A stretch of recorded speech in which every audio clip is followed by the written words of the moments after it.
And ఈరోజు నేను ఖర్జూర తీసుకోవటం వల్ల బెనిఫిట్స్ అంటే చెప్పబోతున్నాను. ఖర్జూర హెల్త్‌కి ఎంతో మంచిదండి. ఖర్జూర పండు చాలా విలువైన ఔషధం. ఇది శరీరానికి టానిక్ వలె పనిచేస్తుంది. అతి తేలికగా జీర్ణమవుతుందండి.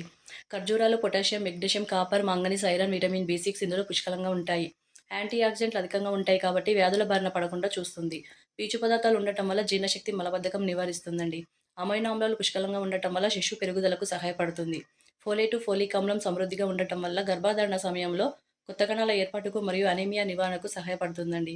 రక్తంలో చక్కెర స్థాయిని నియంత్రిస్తుంది. ఎముకలు బలంగా మారడానికి తోడ్పడుతుంది. శరీరంలో వాతాన్ని తగ్గిస్తుందండి. శరీరం యొక్క బరువును తగ్గించడంలో సహాయపడుతుందండి. రక్తపు స్థాయి తక్కువగా ఉన్న వారికి చాలా మంచిదండి. కేంద్రనాడి వ్యవస్థను అభివృద్ధి పరిచి చురుగ్గా పనిచేసేలా చేస్తుంది. రోగనిరోధక శక్తిని పెంచుతుంది. జీర్ణక్రియకు ఉపయోగపడటంతో పాటు డయేరియా రాకుండా నిరోధిస్తుందండి. అలర్జీలకు దూరంగా ఉంచుతుంది. గుండె ఆరోగ్యానికి, గుండె కండరాలకు సమర్థవంతంగా పనిచేయడానికి ఇందులోని పొటాషియం చాలా బాగా ఉపయోగపడుతుందండి. మీకు ఈ వీడియో నచ్చినట్లయితే ప్లీజ్ సబ్స్క్రైబ్ చేయండి, లైక్ చేయండి, కమెంట్ చేయండి.